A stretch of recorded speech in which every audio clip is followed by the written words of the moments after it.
মা দুর্গা কালকে ষষ্ঠী গেছে, আজকে সপ্তমী হয়ে গেল। মা উমা বাপের বাড়ি এসছে, শিব ঠাকুর তো দিয়ে গেছেন। সবাই বাপের বাড়ি বছরে একবার যেতে ইচ্ছা করে। মা বাপের বাড়ির কথা বললেই না চোখে জল চলে আসে। আমাদের আর বাপের বাড়ি কোথায় মা?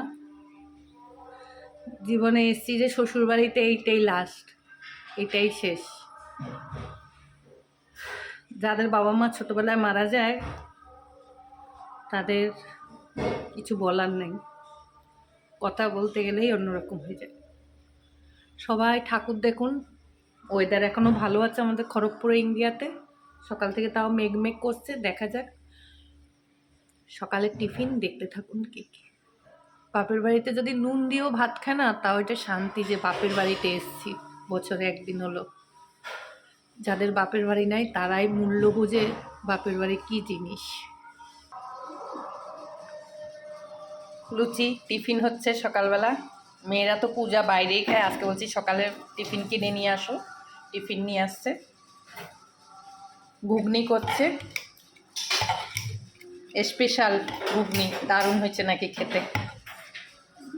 আমার হাজবেন্ড খাচ্ছে, এই দেখুন কেমন হয়েছে বাবুর বাবা। আমার হাজবেন্ড খাচ্ছে।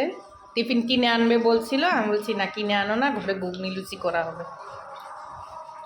আপনারাও যদি কেউ খেতে চান চলে আসুন আমার বাড়িতে খড়গপুরে, এসে টিফিন খেয়ে যাবেন।